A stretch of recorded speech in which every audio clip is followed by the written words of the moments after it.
and believing that we're all going to leave this place here tonight with great faith. Amen? Every person, every believer has faith, and I believe that we all can have great faith when we leave here tonight. Matthew 8, 5 to 13 is the first story. This is the story of the centurion. Very interesting. He comes up and he says to Jesus, "My servant is lying at home paralyzed, dreadfully tormented." And Jesus said to him, "I will come and heal him."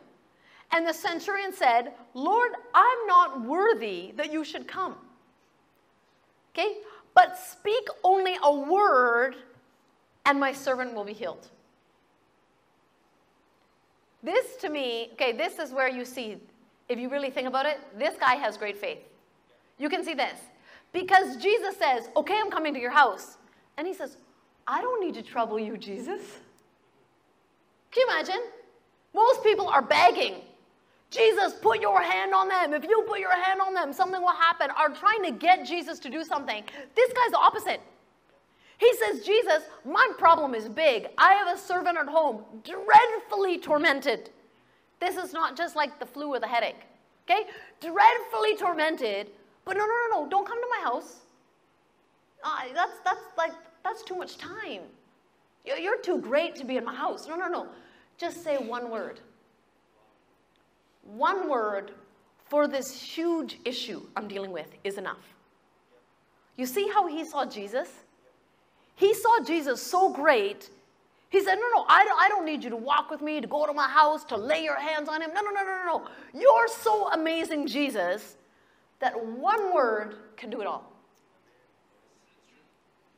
And Jesus said he had great faith. You know why he had great faith? Because he had a great Jesus. Amen? Second story, Matthew 15. This is a woman from Canaan, came from the region and cried out to him saying, "Have mercy on me, O Lord, Son of David. My daughter is severely demon-possessed." Do you see the words these people are using? Dreadfully tormented, severely demon-possessed. This is the greatest issue you can probably come across as a mother. The daughter is not just sick, severely demon-possessed.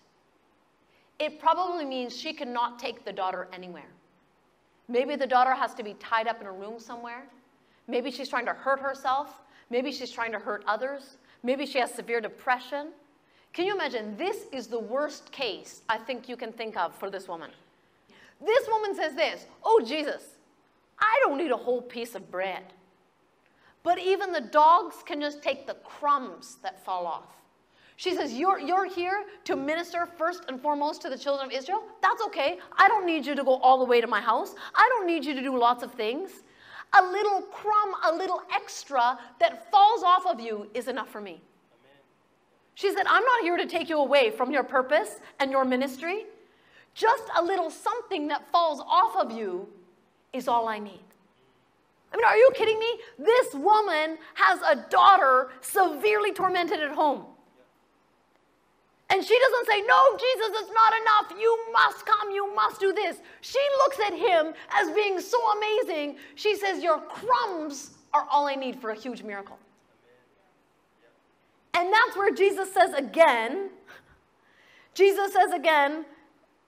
"O woman, great is your faith. Let it be. Let it be as you desire." And that moment, her daughter was well. You see this? Both of these people did not have Jesus come and touch them.